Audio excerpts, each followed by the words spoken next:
Sobra na ang gulo ng ating bansa. Ang naiipit sa gulo ang mga bata. Awang-awa na ako sa kanila. Dumaranas ang sobrang kahirapan. Namumulat sa mundo ng karahasan, droga at korupsyon. Matapang na Pangulo ang kailangan.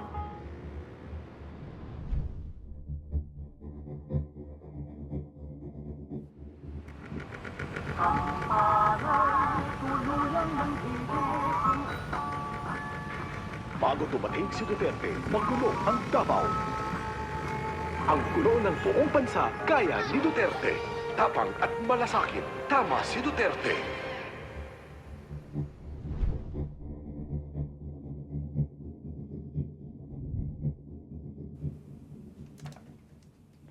So interesting to see. remember I interviewed you a long time ago when 1987. 87. Yeah, 88 election. But it was 87 when I was the vice mayor. Yes. I really do not know what was the occasion there, what was the event, but I remember talking to you. That's why I said it was years. Okay. Sige. Parang meron tayong pang Sure. countdown natin. Where's my camera? Okay. He'll follow you and we'll just have a conversation like they all don't exist. No.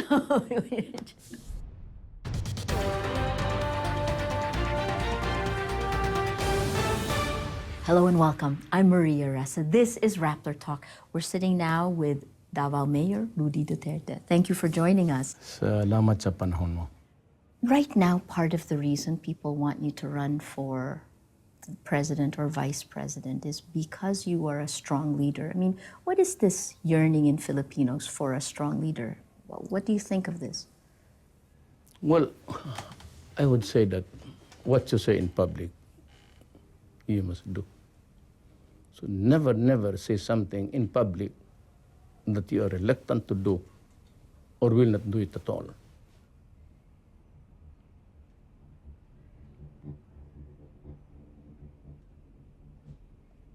First of all, there's the gap that really divides this country between the rich and the poor. Ano yung cliché na yan, the poor is getting poorer, the rich is getting richer. Yung they utter it every day, every election, every candidate. Why don't you just do it? Or just shut up and just do it. Yeah.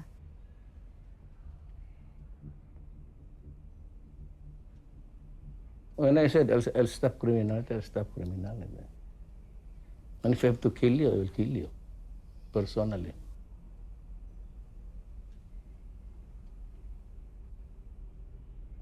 Do not fuck with me because I will.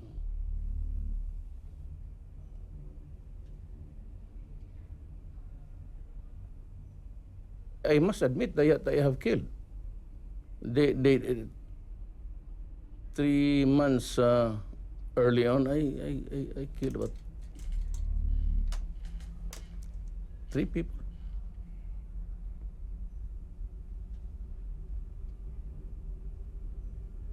I told you to avoid me.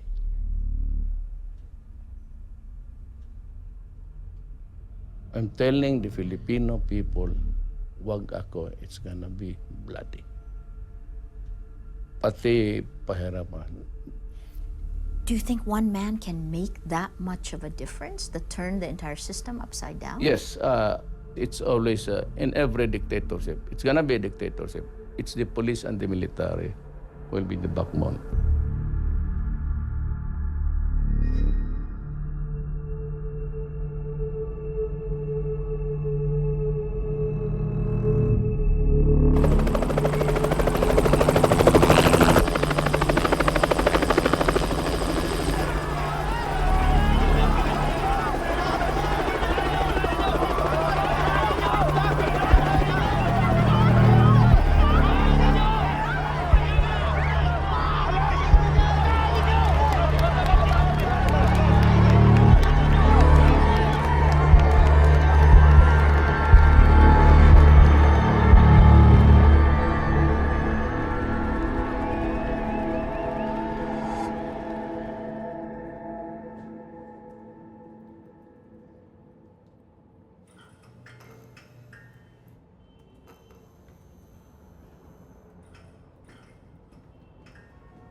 recession as worries the country's trade war with China would damage global growth, pushing investors into the safety of government bonds.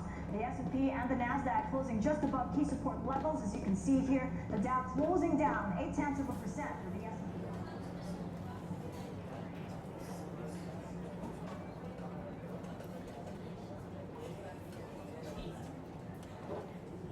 On June 30, 2016, a few hours after he took his oath of office, the 16th President of the Republic of the Philippines appeared at the Delpan Sports Complex along Road 10 in Tondo, Manila, to inform his new constituency that the war was at hand.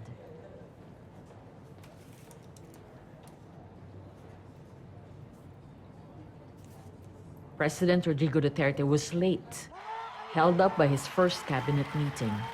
When he arrived, the pineapple silk shirt was gone, traded for a striped polo shirt and a navy jacket with the sleeves rolled up.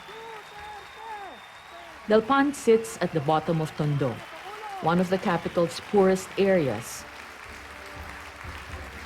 Plastic tables covered with white tablecloths were scattered across the orange-painted gym. He said, "I am asking you, do not go into drugs because I will kill you." Ako magprangka ako sa inyo. Dito sa panahon ko, tatapusin ko yung problema sa droga.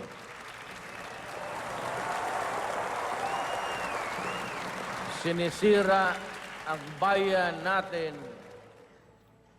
at ang mga anak natin sinisira. Ako po'y nakikiusap, wag ho kayong pumasok dyan kasi papatayin ko talaga kayo.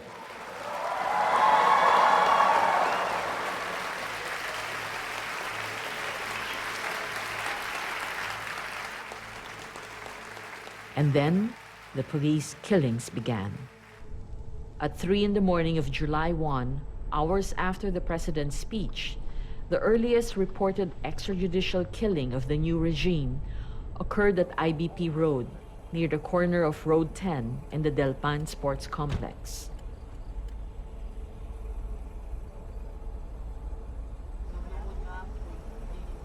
The killing held the rough elements of what would be a pattern of deaths across the rest of the country in the next 7 months.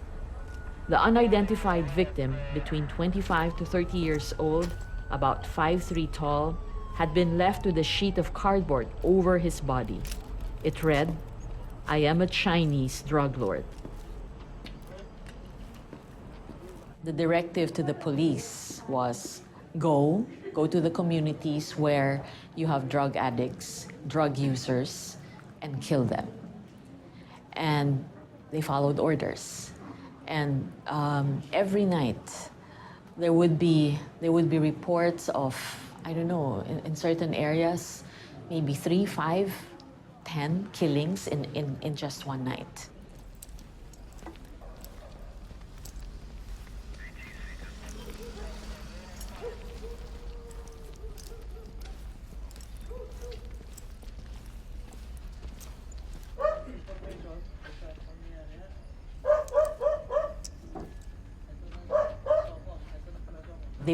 Some of the victims were taken out of their houses and shot brutally in front of their family members.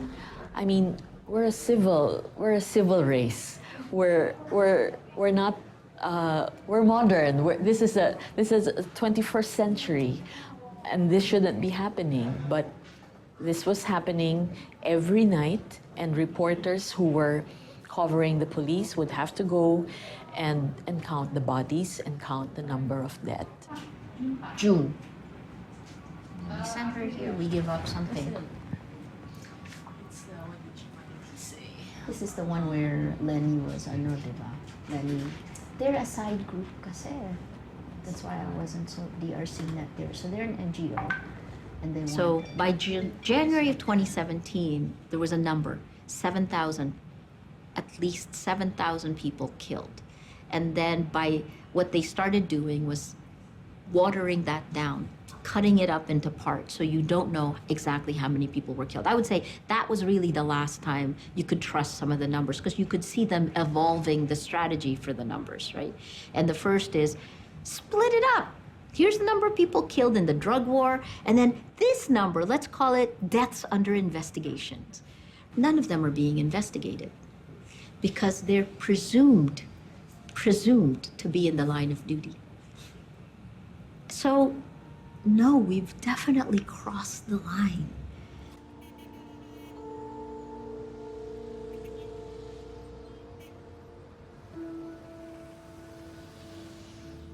We are here at the Manila Police District, Police Station 7, which handles Jose Abad Santos Avenue.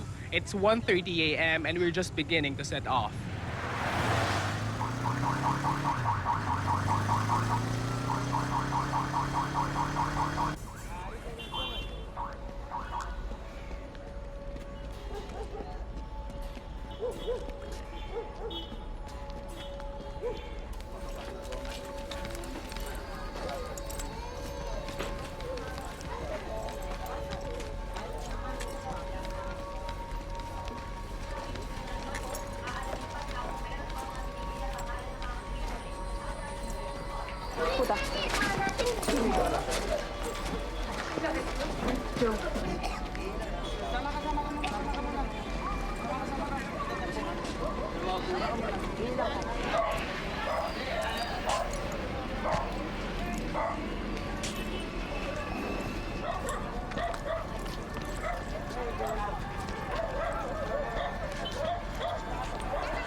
Hindi ko ma-explain eh.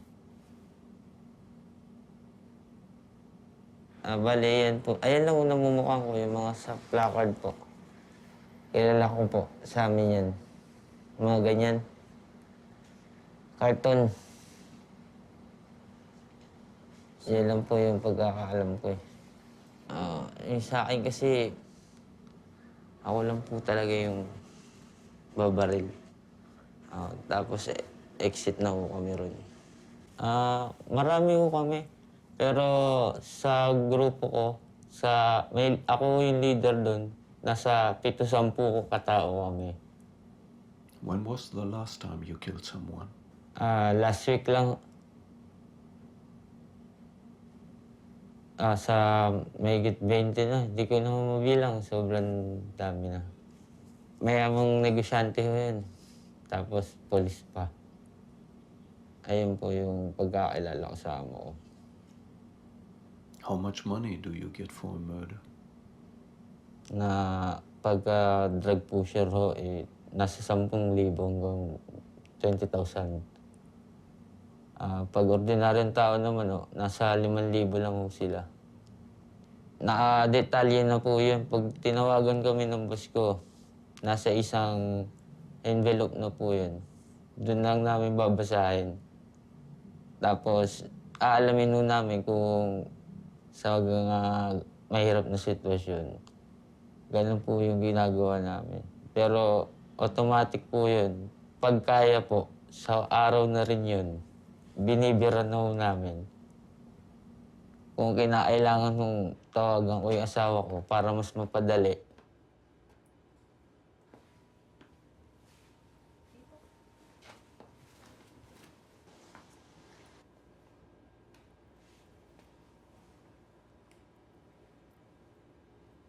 Actually, yung asawa ko po talagang matagal na sa gantong trabaho. May isa nga po siya na sa pinuno ng samahan namin. So, nung time po kasi na yun, hirap nilang magawa yung trabaho nila. Kinailangan talaga nilang gumamit ng babae. So, ako po yung nagsabi sa asawa ko na try ko. Kasi doon lang kami nabubuhay sa ganong trabaho lang eh. How many have you killed? 7.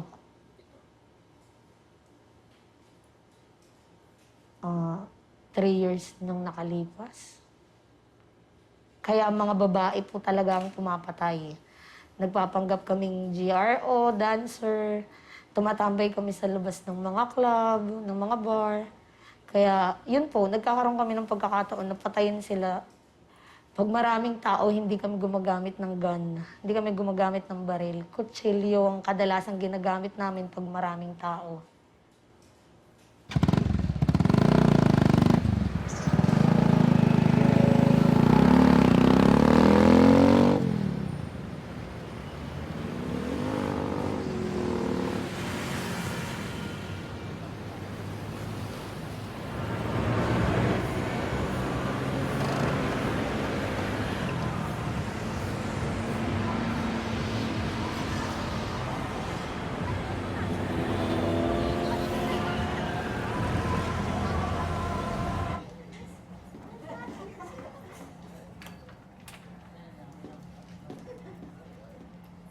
So we did the stories, we pursued the stories, we spoke to the families of victims, and then Patricia Evangelista, who's one of our investigative reporters, has also written about vigilantes, those who have been hired by the police to do the killings. And of course, that doesn't put the government in a very, very good light.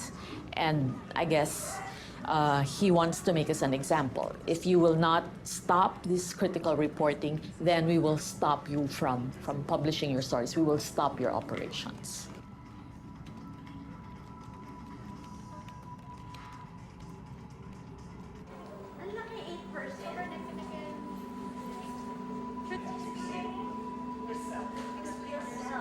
What's the question, Rappler?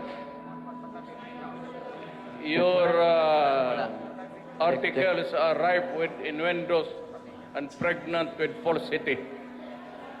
We do not intervene in the affairs of the armed forces. We do not get any money. We are not interested in that. But since you are a fake news outlet, then I am not surprised that your articles are also fake. First question, Tia Ranyada of Rappler. We can debate now. Tell me where is our lies, and I'll tell you where are yours. Sir, earlier in your speech, you were saying that the issue with the SEC ruling is not an issue on press freedom. Galing ako ng flight, nagkatulog ako. Okay, sir. Sir, earlier in your speech, you said that the issue on the SEC ruling against Rappler is not an issue of press freedom. But at the same time, during your speech, you were giving comments about the media and about Rappler and Inquirer na sumusobra na kami. So what does that mean, sir? You say that this is not an attack on media, but you also have attacks on media in your own speech. Let me give you an example. Huwag na tayo lumayo. Your inquisitive mind goes beyond its normal proportions. Bong, ayun. You know, I just... tingnan ninyo yung a daily dose of your medicine. Bongo intervenes in the 15 billion. Who gave you idea he can intervene? Where is his signature? Where is your statement? And where is your even a point of reference? Sir, first of all, you're digressing from the question. Secondly, we also got SAP Bongo's side before publishing the story. So... Yang doon, kung anong sinasabi namin, totoo, dito, totoo. Well, I said, I want the presidency. Wala akong tao, wala kayo. Pati kayong media, kalaban ko, puro basura kayo, binigay ninyo sa akin. Oh, now. Ngayon, ayaw pa ninyong matalo, nanalo na ako, sige pa kayo. Sir, as far as we're concerned, we've already addressed the issue of fairness on that article. Can you just answer, please, the question? Hindi kita maintindihan. Sir. Okay, what is the I am now explaining even with your article. Find a way na masabi ka nagtotoo, nag-intervene kami. I'll give it to you. And if you can find, I will ask Bong to resign tomorrow. Work on it tonight. Let me know tomorrow and I will fire him. If he did intervene, even for one word. The issue here is not press freedom. What kind of a salam of it is that?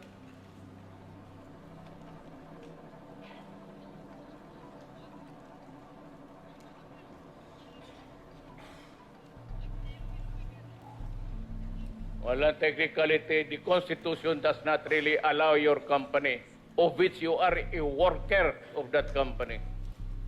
You are a Filipino who has allowed to abuse our country. And you are an active participant of that. Ayan ang mahirap. In the name of the Holy Grail of press freedom. Thank Yan you. ang totoo talaga yan. Thank you, Pia. Next question, Ms. Rose Novenario. Sumobra kayo. Pati ako ilang. You're not only throwing toilet paper, you're throwing shit at us. Ako, sinabi ko sa kalaban ko, putang ina kapag nakita kita, sasampalin kita. Alam mo kung sino yan? Kung hindi kita mabaril, putang ina. Anyone? All right. Sir, is this a message also to other news outlets in the Philippines that if you continue to be critical of the... But nababaw siya. outlets in the Philippines that if you continue to be critical of the administration, the same thing will also happen to you, like what happened to Rappler. Look, why should you complain if I am critical against media? Are you not critical of me? Sino ba? Sir, pasunod lang, sir. Tama bang Hindi ako papayag ng gano'n. Bababuyan ko kayo ng babuyan. Putang ina ninyo. Mga letse kayo. Tama po ba yung perception na sinasabi ng ibang kritiko na if a media entity is very critical of you, you can and you will run after? Kaya ko kang bastusin yung putang inang IBS. Yung Rappler pati kung meron ako. I do not have to cover anything because you can take the entire cemetery of lies and find it.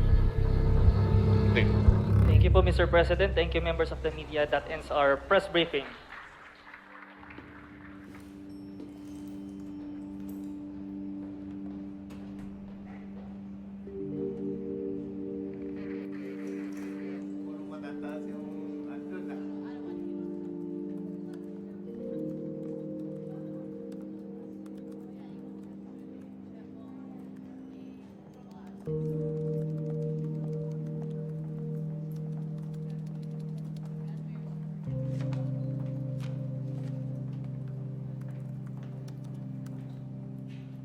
The government has succeeded in scaring business.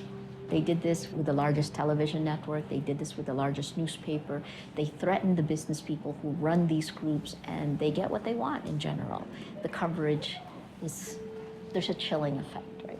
In Rappler, when they tried to do that, the journalists stepped up, and then they did other things.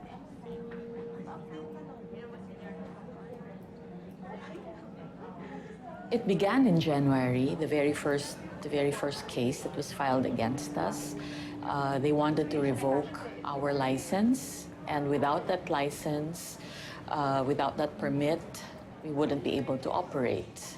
So that came in January, and then there was a succession of cases. There were accusations that we were American-owned, that we were violating the anti-dummy law. And then there was a cyber libel case that came eventually, another libel case that also involved a reporter, and BIR tax evasion cases.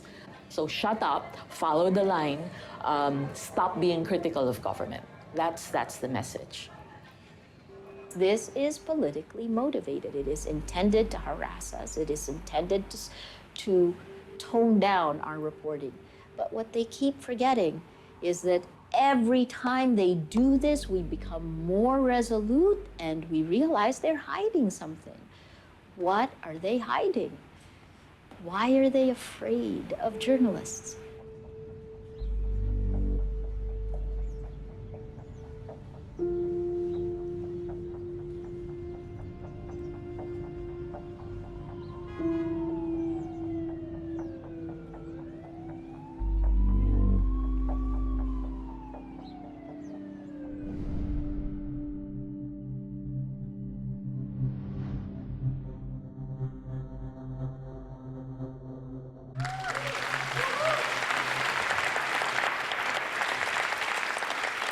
Thank you, Time, for helping us shine the light. That's truly important. And for including us in this room full of people. Sometimes in the global south, we're not included.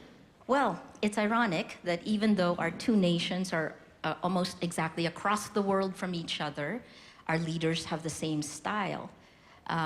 They're macho, populist styles, sexist at best, misogynistic at worst. Our leaders, these leaders, use anger and fear to divide and to conquer. They create and they live a politics of hate.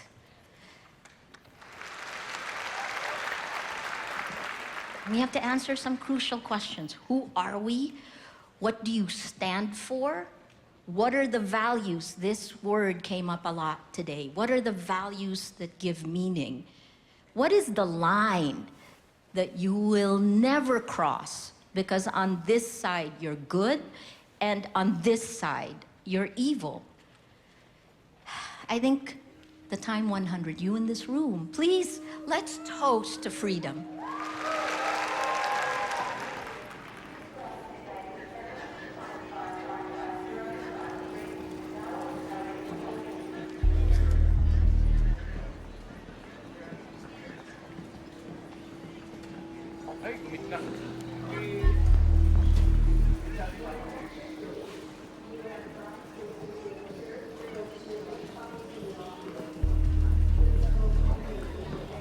There she is, there's Maria. She's being escorted by three policemen. What can you say? Where are we going to?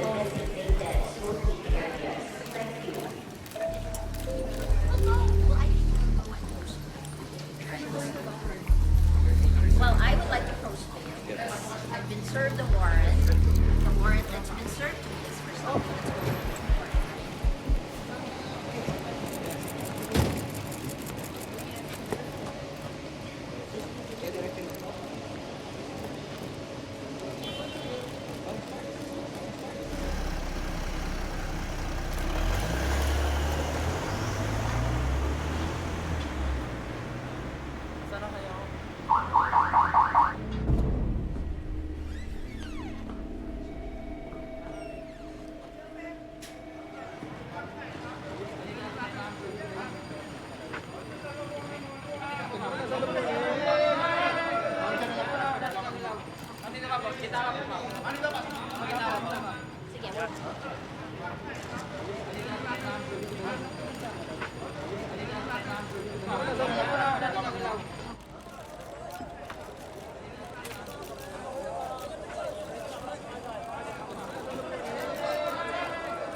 I know I have lawyers. Okay, wow. Thank you, guys. Thank you. It's a nice welcome home, I suppose. And it's sad that this is the kind of welcome our country gives a journalist, right? So, what have we done? I posted bail. The 7th time I posted bail. What can I say? I'm gonna laugh, because I think that's all you can do now, right? Every action takes us further into a descent to tyranny. This is the weaponization of the law. You're seeing it in action. Please, report. I can take questions. Of course, if Maria is arrested, we would all be devastated. It would have a very strong effect on our morale. everyone's morale, not just the senior editors, but I'm sure even the reporters. But as I said a while ago, I think we have it in our minds, we play it in our minds, that scenario. And we always say that, we will continue operating. And if in the event it becomes difficult because of finances, because in the end, that's what it will boil down to. We have to have money, we have to have the funds to be able to pay our reporters and our staff and finance operations and stories. So in the end, that's what's going to kill us. It's the lack of funds, the lack of money. This is a time when I need a hug, and I gotta thank Paterno for coming! Hug the person next to you! Oh, group hug! You need a hug! It's been a tough week, guys! Hugs! Did you hug each other? So one of the things that your managers have done yesterday was to kind of assess our response to what happened and to try to figure out what the next steps could be. And all of that will cascade to you. But oh my gosh, how can we forget? The reporters on the beat. You guys do this every day. Give them a hand.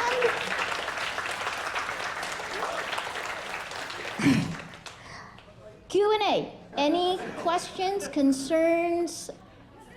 Dun po sa, diba, the tax cases are criminal charges. Is there a possibility that the BIR will now start a civil na parang sisingilin na tayo ng milyong pera, simultaneous with the criminal trial? My thinking is that they were after things that would scare us because it worked for others. Can they file a civil? They can file a lot of cases. They made up these cases, right? So for me, there's not much that they can do now that would be worse than this. We're fighting it. Our lawyers are prepared. We're prepared for the long haul. We also have the Committee to Protect Journalists. I hope other journalists also do the story because it's a very interesting intersection of power, right? Okay, we move on to nicer things. Any other questions, concerns? Paterno. Uy, Paterno.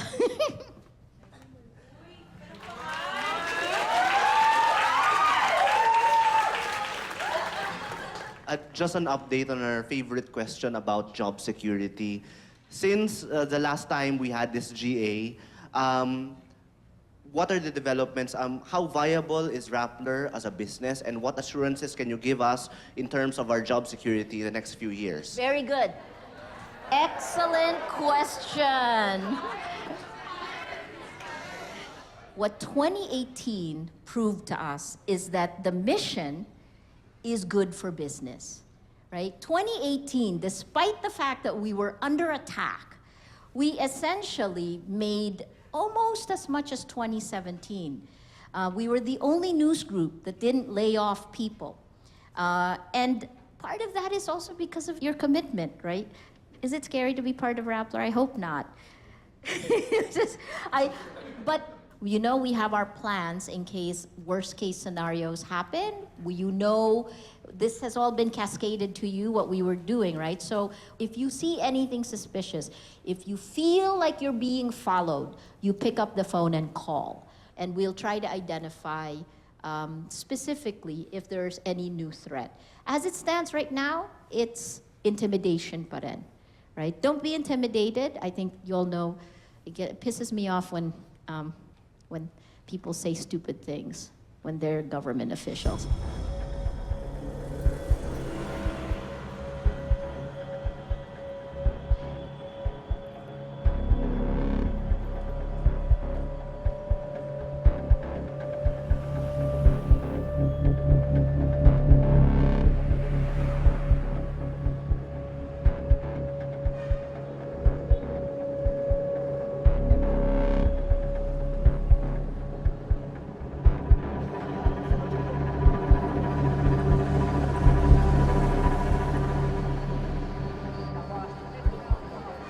spot report prepared by the MPD Homicide Section marked the case a shooting incident. The account filed by police investigators listed the collected evidence. They included a Smith & Wesson .38 caliber snub-nosed revolver without a serial number, a 20-peso bill, and 5 plastic sachets of what appeared to be methamphetamine hydrochloride, street name shabu, or crystal meth.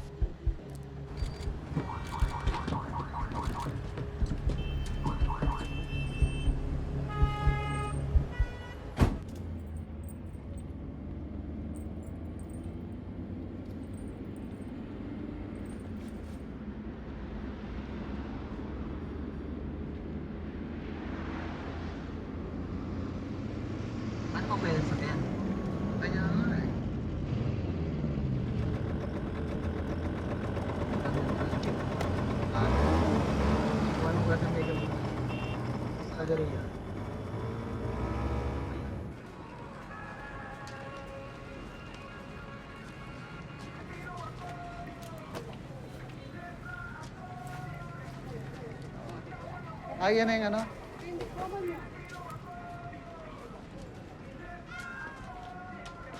Yung, pwede kayo sa TV, ano lang ito, para magkaintindihan tayo.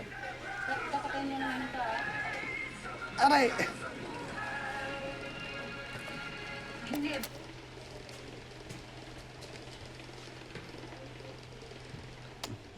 Aray. Di, ano man, makapag, ano lang, kwentuhan lang uli. Kung paano yung dati. Sakto magda-9 p.m. Biglang bumukas yung pinto. Ito. Opo. Tapos dalawang naka-uniform na CIDG na polo shirt na blue.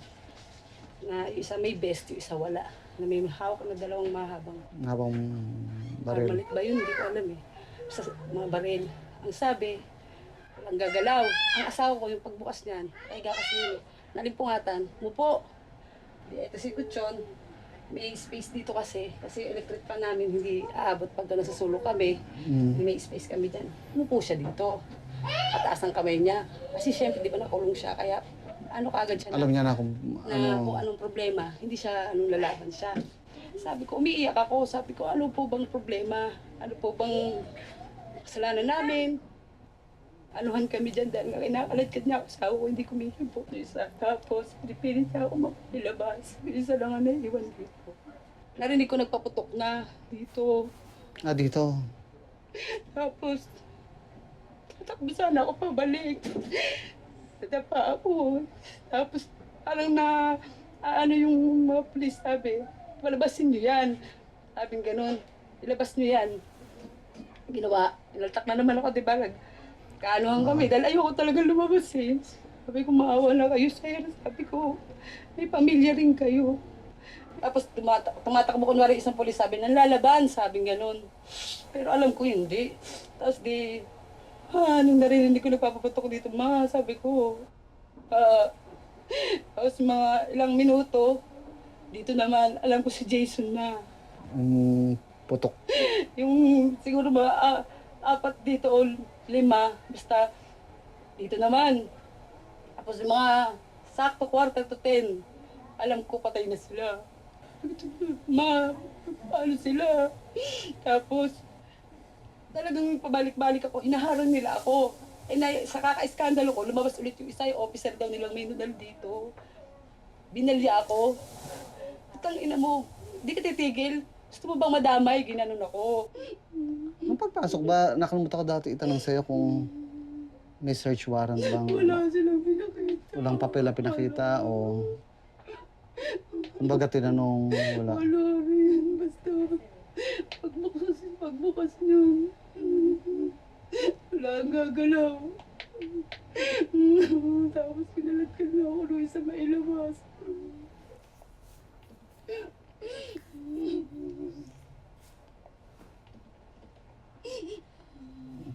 Mukha talaga yung tanda mo, walang pangalan. Meron silang mga apelido, pero yung mukha kasi okay. tinitignan ko, hindi po ba?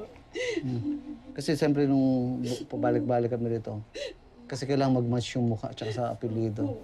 Dalawa kasi yung pwedeng ikaso. yung local court talaga ang ano natin. Pero siyempre, nag-iipon ng ebidensya Yun nga lang rin naman ang pinupush ko. na Yung pinupush ko na maipile nga yung kaso na yan. yun ang... Yun ang pumasok dito, yun po, ang mga demonyo umali dito.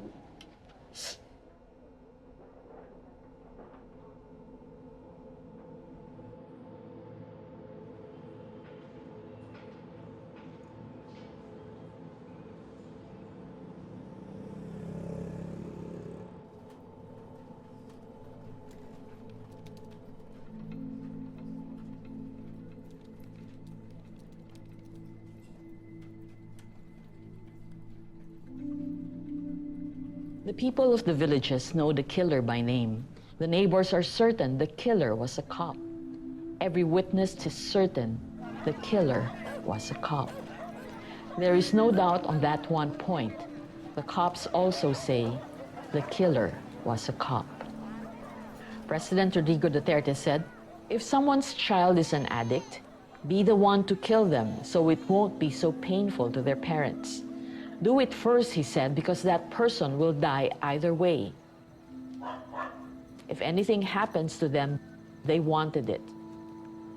They wanted it.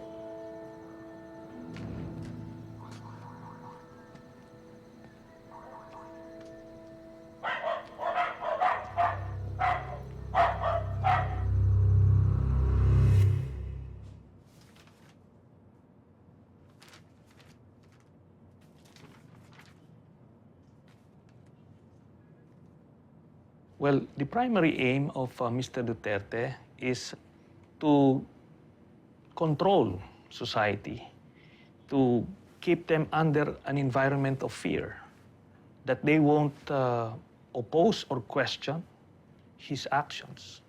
That's one. Then the next objective is to deflect suspicion. If he is openly, vocally against illegal drugs and in fact killing people because of it, then people will not suspect his involvement in illegal drugs. When Duterte was still mayor of Davao City, that's the known transshipment point of illegal drugs, the port of Davao. But when he became president, they started bringing the illegal drugs through the main door, the front door, which is the port of Manila. Plus, there are two big shipments worth billions of pesos that came in and was investigated even here in the Senate. And in one of the deliveries, in one of the shipments, I was able to link the son of Mr. Duterte to the major players involved in the smuggling of illegal drugs. In the same hearing we conducted about that illegal shipment, I openly made the allegation that Paulo Duterte, the son of the president, is a member of the Chinese triad. He has a triad tattoo on his back. Babalik tayo dun sa na merong tattoo ng triad si Mr. Paulo Duterte. Inamin niya na meron siyang tattoo. Ngayon, tinatanong ako ng ebidensya. Ang ebidensya po ng membership ng triad ay yung tattoo mismo kasi meron siyang sacred digits. Ngayon, kung willing itong si Vice Mayor Duterte,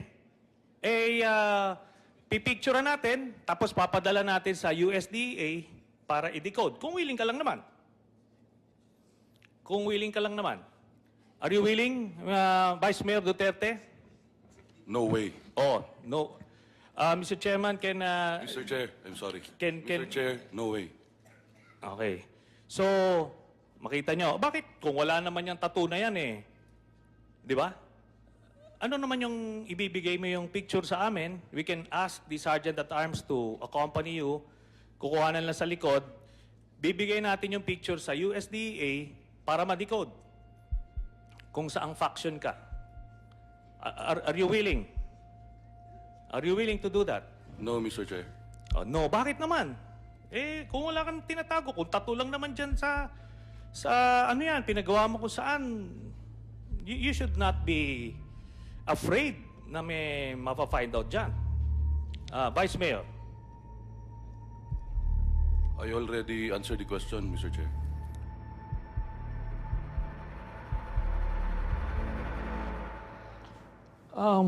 Early on, we received information that Duterte wanted to have me killed. In fact, the witness that we presented here in the Senate, who used to be a member of the Davao Death Squad, said and testified that he received an order from the operations officer of the Davao Death Squad that Duterte wanted to have me killed. But then he passed on it because he felt that the job was too big for their hit squad. So there's that. Then eventually, during the course of the first 6 months of his term, one of the police generals who were in attendance in a meeting of Mr. Duterte heard Duterte said that, why can't you just have Trillanes killed?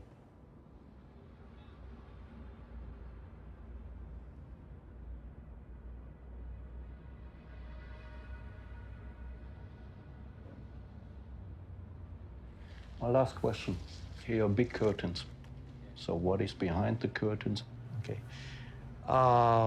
Well, my security officer recommended that we place a bulletproof mechanism on the window to prevent any assassination attempts through this very vulnerable part of the building.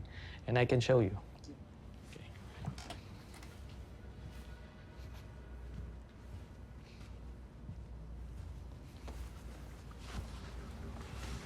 It's a bit heavy.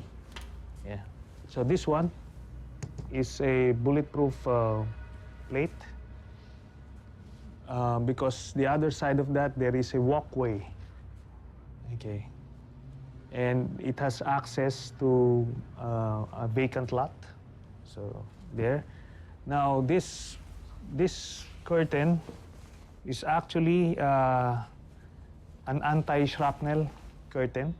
So if there is an RPG that's used there, it can absorb the shards from the glass or any shrapnel. So this is the purpose of the heavy curtain.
He seems an ordinary man.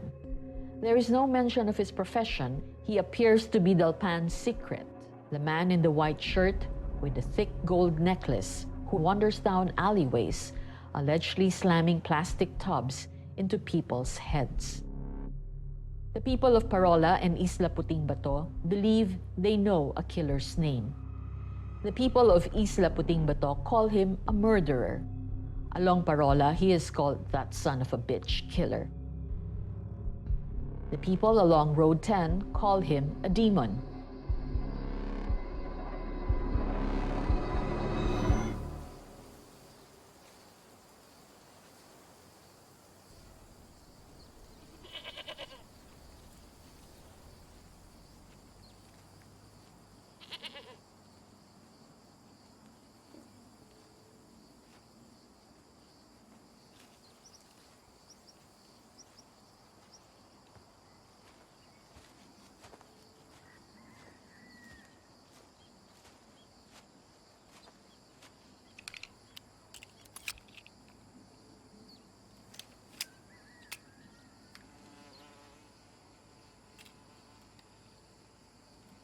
Ah, 45 caliber, branch Remington, model 1911.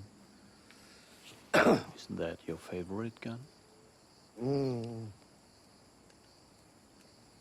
Kuan mo gudi kining one time lang ba? Usa ka buto, murag makurentiyan ang tao kung mapatal gyud. Dili na daghan. Wala dang istorya.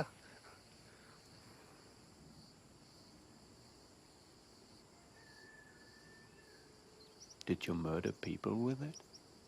Oo. Nanay napatay gyud ani.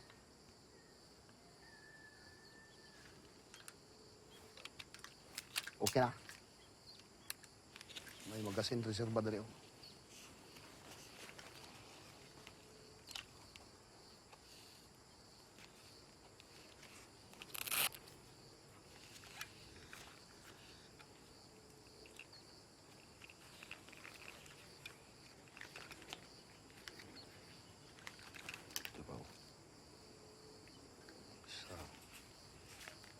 How many people did you kill? Ah? How many have you murdered? Mantay og kiltahon ako daghan-daghan yun. Daghan-daghan na yun. Di na ako mahiyap.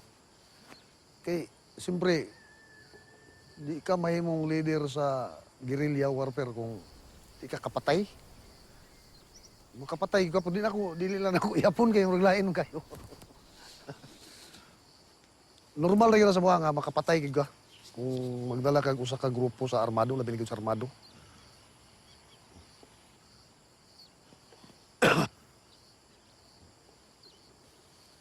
ang syudad nato sa Davao, ang una yung nakapapsa ni katong pagka-mayor ni Mayor Duterte. Ang iyang prinsipyo pangkatawhan yun didto gyud napsay. Kay siya man nasa iya tanan ba? Tabangan sa spikas, sundalo tabangan niya, disiplinado gyud tanan gikan sa militar hangtod sa NP. Ang NP say problema kay disiplinado gyud na sila. Diya gyud nagsugod ang kapsay hangtod karon.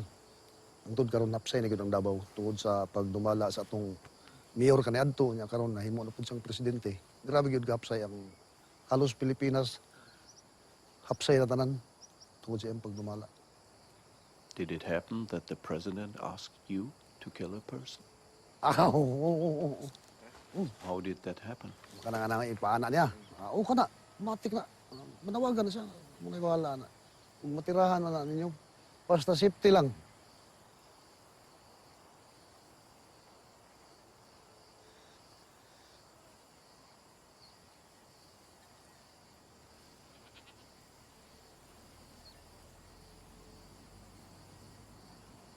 Nana sa mga layason na. Nana sa mga tao nga isugo. Siyang yang mga binuyan nga tao ba, ipatawag niya, adto ay si kuan dito. Suguan na niya tao. Di gyud sa ingon nga siya gyud ang mismo ang istorya, suguan na niya.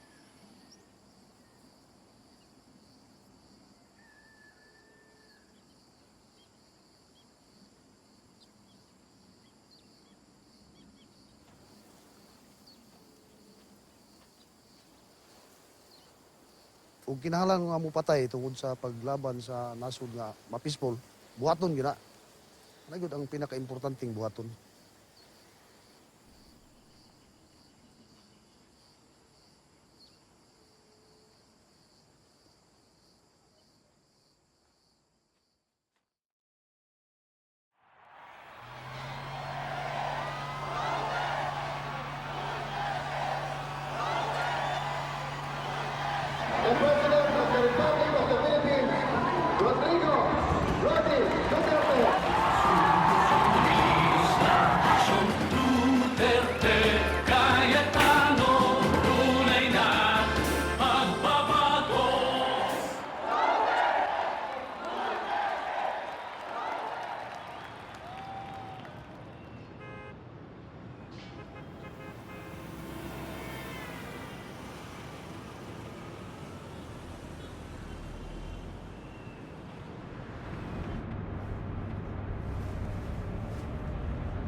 Can you hear me now? Can you hear me? Okay. Are you going to the dinner with the tech team tonight? Okay. Have fun. Who else is going? I feel left out. I'm doing the testimony, which I have to finish. I am be too tired. I've been up since 4:30. I don't think I'll make it. All right. Okay. Thanks. Bye-bye.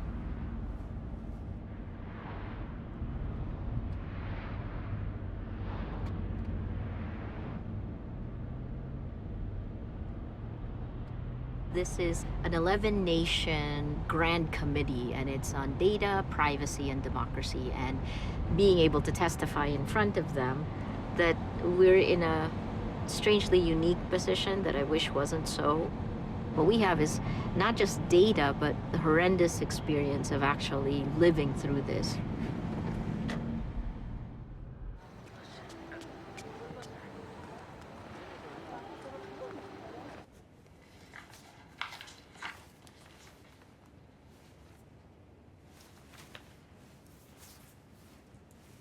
We're a cautionary tale for the West. The Philippines is an example of how a democracy, how quickly a democracy is eroded, how information... Okay, Ms. Ressa? Yes? In a few minutes, we have the Parliament of Singapore with us. The Houses of Ireland are here. The Parliament of the Federal Republic of Germany is with us. The Chamber of Deputies of the Republic of Chile is with us. The Parliament of the Republic of Estonia. Today we'll start off with our very own Jim Balsillie. Go ahead. Technology gets its power through control of data. Data is not the new oil, it's the new plutonium. Amazingly powerful, dangerous when it spreads, difficult to clean up. We Canadians are currently in an historic battle for the future of our democracy with a charade called Sidewalk Toronto. I'm here to tell you that we will win that battle. Thank you. Thank you, Mr. Balsillie. And from Manila in the Philippines, Maria Ressa, the Chief Executive Officer and Executive Director of Rappler Incorporated. Good evening from Manila. The Philippines, we here are a cautionary tale for you. An example of how quickly democracy crumbles, is eroded from within, and how these information operations can take over the entire ecosystem and transform lies into facts. If you can make people believe lies are facts, then you can control them. Without facts, you don't have truth. Without truth, you don't have trust. Journalists have long been the gatekeepers for facts. When we come under attack, democracy is under attack. When this situation happens, the voice with the loudest megaphone wins. In the Philippines, the weaponization of social media began in July 2016. After President Duterte won, not coincidentally, when our brutal drug war began.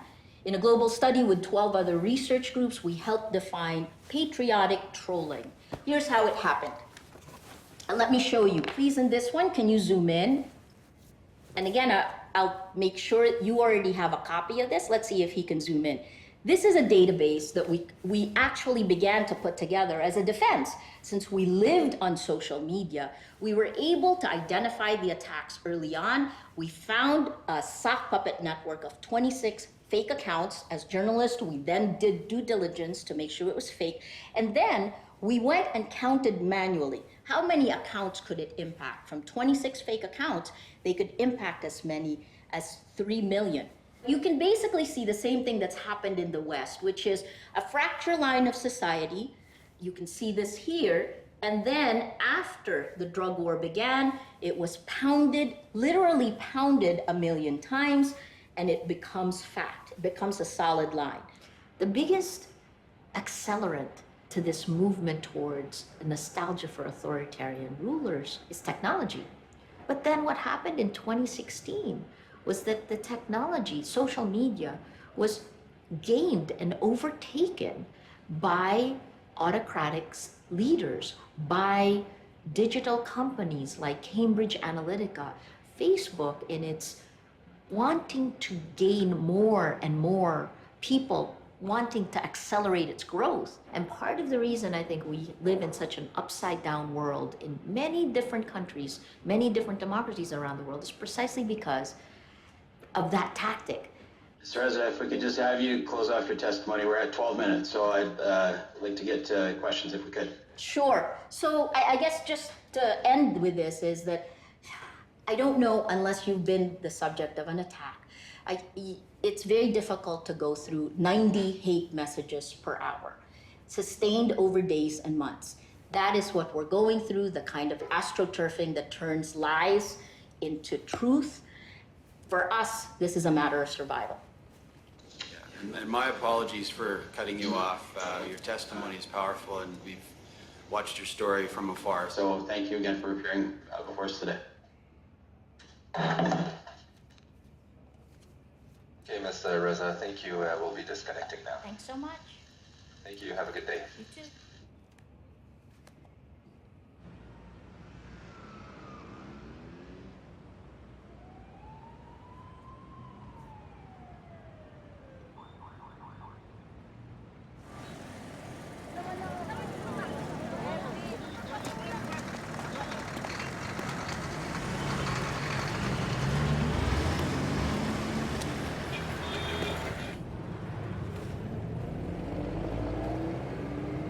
There's a lot of people who are afraid to speak here in my country.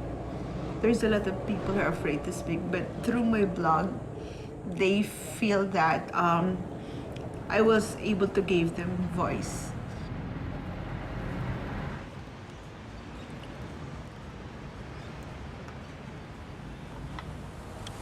It all began when I wrote an open letter to President Duterte. That was just after election when the killings, 10 killings every night, 25 killings, and I was like, this is not what you've promised. And it was shared 39,000 times. Then I start receiving hate messages, death threats.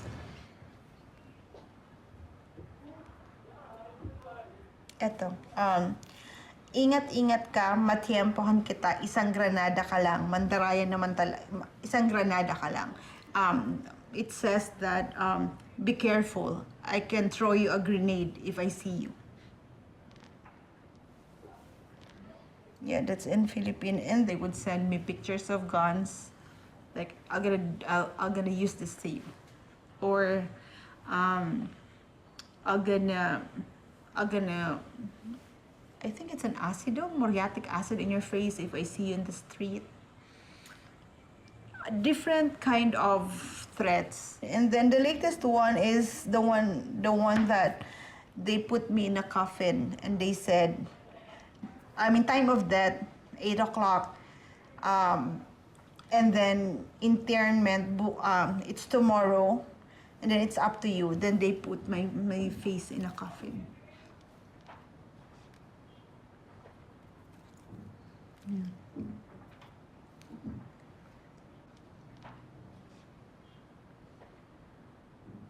Yeah.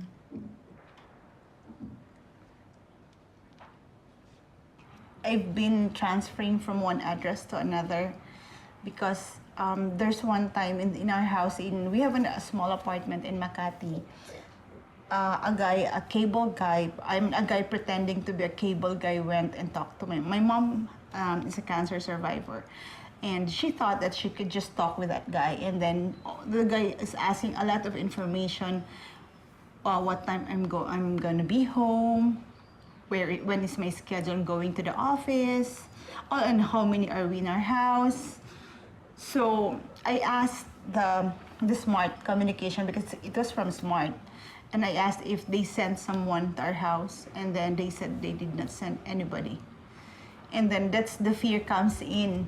So an employee from the Commission on Human Rights told me that I need to transfer, because for them, they call that profiling before execution. So right there and then, I had to transfer to another place with my mom. And there's a fear when I found out that, it would come to this, where your life will be threatened. Actually, for me, I'm scared, yes, but I can manage. But what I cannot manage is that my family will be included.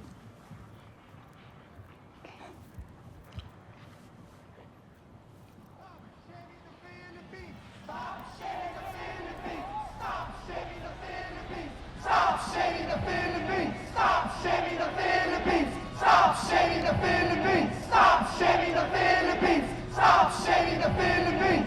Stop shaming the Philippines!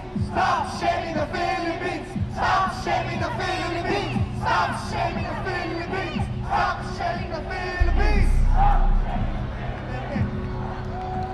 Duterte! Duterte! Duterte!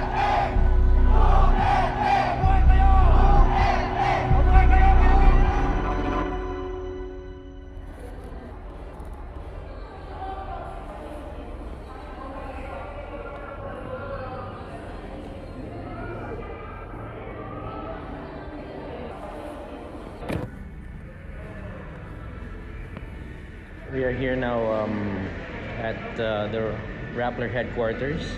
I am with Mark Lopez, and we are here to see Miss Maria Ressa and give her a piece of our mind. Yeah. All right.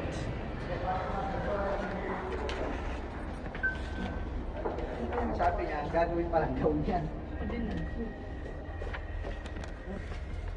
Excuse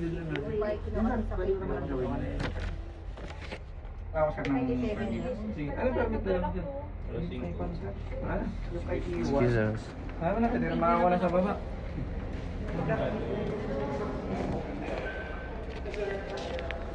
Yes, we have a message from Miss Maria Ressa. You're from... We're independent writers. Okay, so you have an appointment? No, we don't. But we'd like to see her if she's here. Are you taking video of us? Are you taking a video of our office? Yes, we are.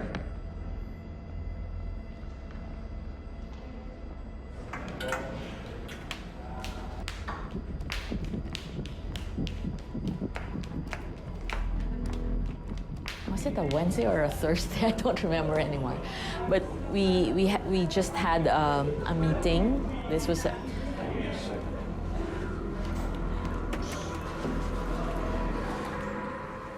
We had an interview in February, and we were talking, and suddenly there were noises in the background.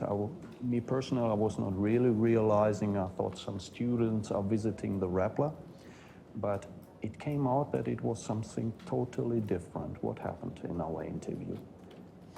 if you remember, we were in that small conference room, and all of a sudden there was noise outside. And it also drew my attention. And apparently there was one of the Duterte supporters, his name is Mark Lopez.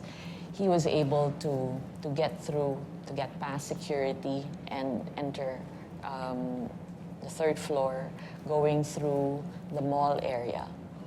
And he was just outside our door when we were doing the interview. And the security guard at that time tried to stop him because he was trying to film something. He was trying to go on Facebook Live, and he was calling for people, Duterte supporters, to come to the Rappler office. And of course, that was unprecedented. That was a breach of security. No one is supposed to be able to get close to our office without clearance from us. And that was very alarming for us. Oy, hi guys. So we're now here at Rappler office. Ayan po. And kami pong dalawa, nakita niyo yung ano, di ba? Yung tweet ni Miss Maria Ressa sa baba ng screen. Kaya, you know, we can take that tweet. Hindi namin kaya yan ni Joey Bev. At malaking sampal po yan sa amin, sa atin, dahil yung sinasabi po dyan tayo raw mga trolls lang na tumatanggap lang ng marching orders from somebody else. So we're here to express our outrage and fight for our country. Because they are destroying our country and we're not going to sit here and let them do it. So dito po kami, and this is what we're going to say to Ms. Ressa and to the people at Rappler. Kung hindi kami papapasukin, ayan po ang office ng Rappler. Alam niyo naman po yung ginawa ni Ms. Ressa, di ba? Alam niyo po yung ginawa ni Ms. Ressa sa ating bayan. Lalo na po yung, di ba, yung pinahiya tayo sa ibang bansa. This is my message. Message. Stop destroying our country, Maria and Rappler. You have no business doing this. It is not your mandate as journalists to destroy our country. And I think you should just close up shop.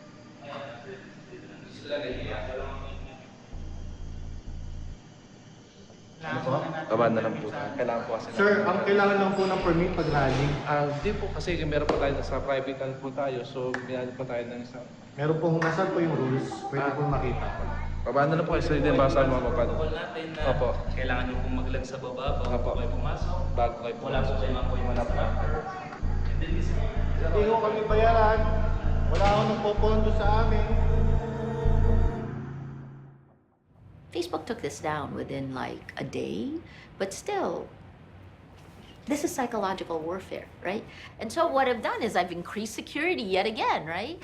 Because I think, so I still struggle with this, but I know that the first line of defense is to know what's real and what's not.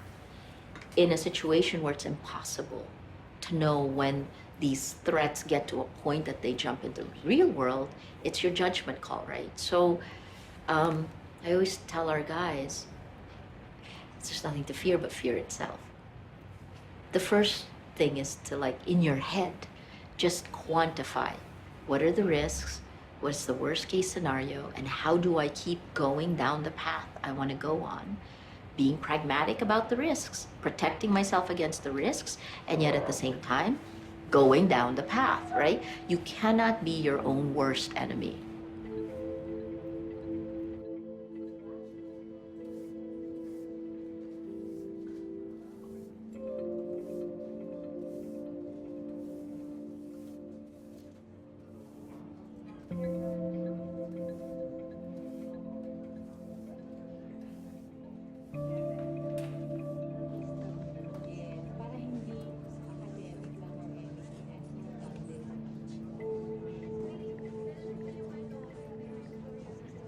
The day that it happened, the day that they came, we had the managers meeting, and then all of a sudden I was in my desk, and I saw Glenda talking to a man who looked unfamiliar, and then all of a sudden there were so many of them, and we didn't know who they were. Wait, ano yung pangalan mo? Ano yung pangalan mo? Charles ano? Ano sa ID? Ano naman ang ID? Kanina ka pa kasi nag-picture eh. Okay lang naman. Patungin lang ng ID. Sir? Kunin lang namin ID, ma'am. Me? Dito, kung ano lang yung pangalan. Hindi na wala naman. Yun lang, kaya taga rito siya. So we started messaging each other. Who's this? What's going on? Who are these people? And then we figured out that they were from the NBI. And we said, you know, this was not supposed to happen. And it was just too late. Maria was inside. She had another meeting, and Glenda was getting in touch with the lawyers, and I too had to talk to some of the agents, and I was also trying to get in touch with the lawyer. And I told the agent, could you just please wait? There's a lawyer on his way. Just wait for the lawyer and don't haul Maria off to the NBI. It was very late in the afternoon, and we knew that, 5 o'clock, the courts are closed. There are no judges who we could talk to. So when the lawyer came, he spoke to the agents, and then the agents explained we would have to bring Maria to the National Bureau of Investigation headquarters in Manila. And And then, but then we said, but she has to file, she has to post bail.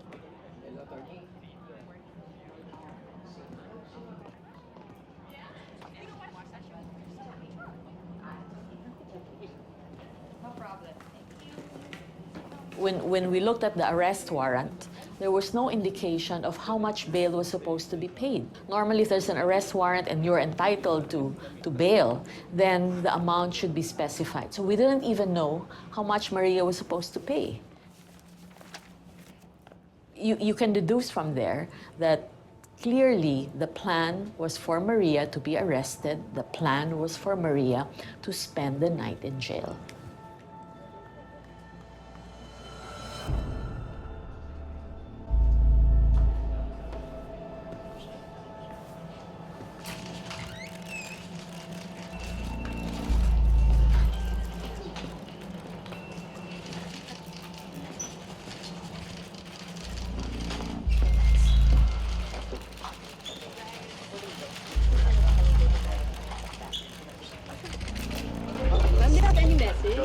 It's a shock, but we're going. What do we know?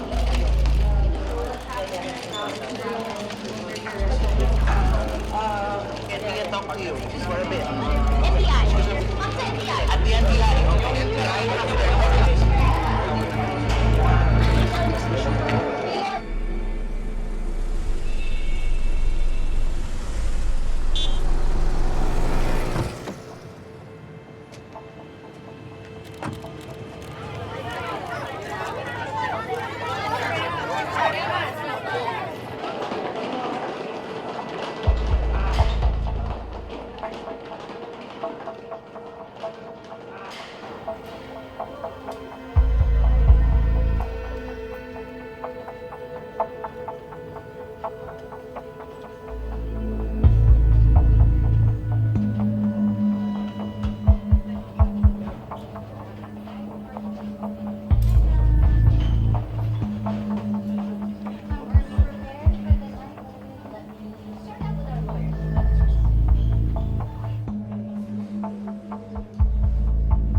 For many years, Maria Ressa ran CNN's coverage in Manila, Philippines. But this week, she spent a night in jail, the result of a cyber libel charge for an old article on her website.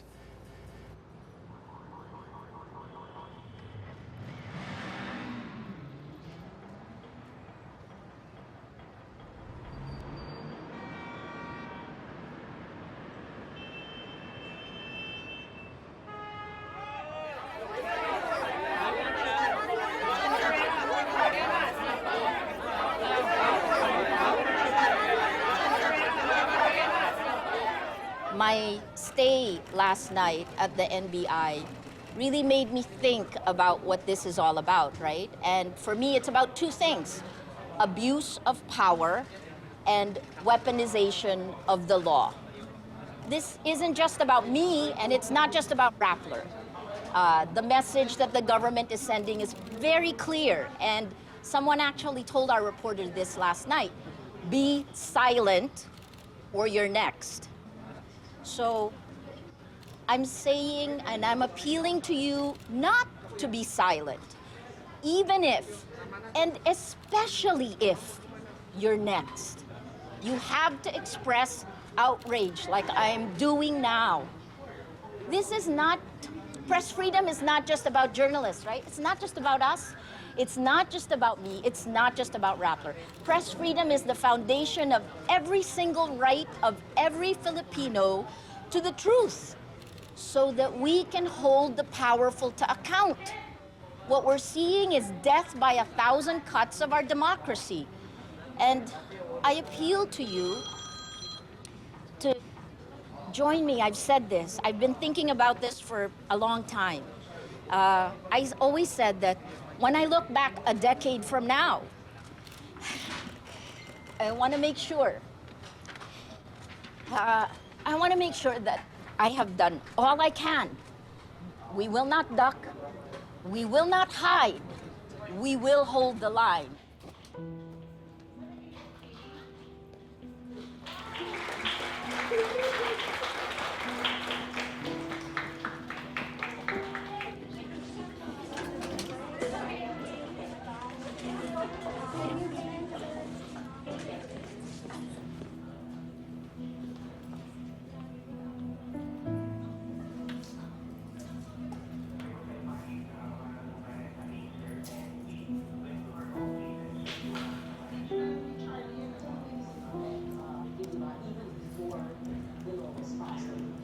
You say that there's so much more at stake here. It's not just about you, not just about Rappler, but democracy. Do you believe Duterte is out to silence you, despite the fact that, I mean, you're a Time Person of the Year? The whole world is watching. You know, I try not to take anything personally, nor to give any kinds of, I'm trying not to take it personally, but I'm extremely sad about what's happening in our country. I've been a reporter for more than 30 years. I've covered all the administrations since Marcos. I've covered dictatorships, and I've seen more transparency and sticking to the established standards of the law than here. When I was released on bail Thursday, everyone was there, and I talked about the lesson that this only really drilled into my head, which is this is about abuse of power, and they've moved beyond weaponization of social media to weaponization of the law, right? So we're being sandwiched in between, top down from the president himself and legal attacks, and then bottom up from social media. And then here we are trying to survive, trying to pull back, trying to pull it out. I think what we need to do is to try to get Filipinos to find a ray of hope. It goes to courage and hope, right? Courage to speak up and courage to hope that it will get better. Maria is the soul of Rappler. She started it. This is her baby. We are part of the supporting cast. We are the pillars, but she created the foundation. She built the foundation. And I think if you take her out, we will still continue to function because we have a mission. The objective is clear. Government will want to shut us down. Government would want to silence us. But if they take away Maria, if they arrest Maria, I think it will be, we owe it to Maria to continue with our operations, no matter what. We're prepared. We have plans, we have contingencies. They shut down this wonderful office, we'll go elsewhere. And good luck to the government if they continue hunting us down. They will have to arrest each and every one of us to stop us.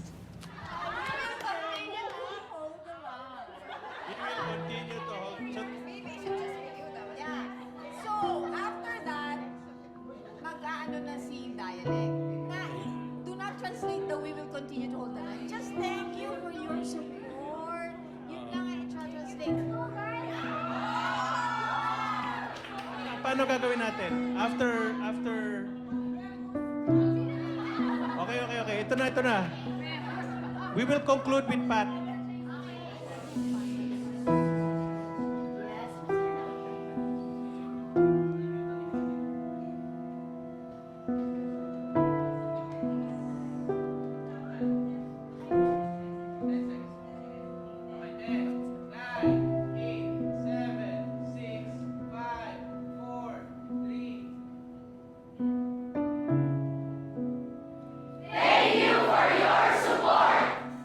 Maraming salamat po mula sa Rappler.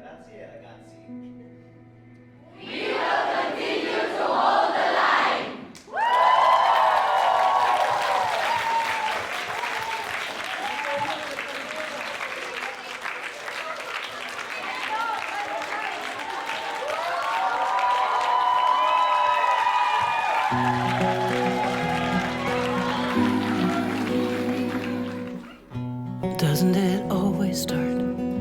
with somebody crossing a line,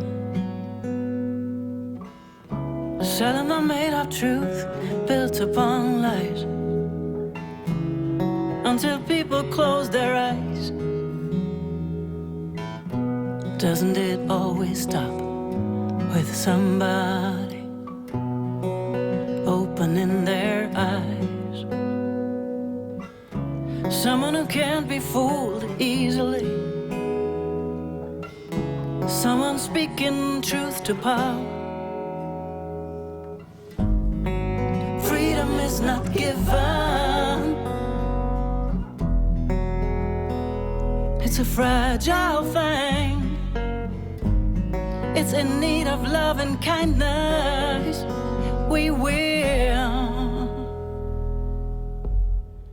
We'll hold the line.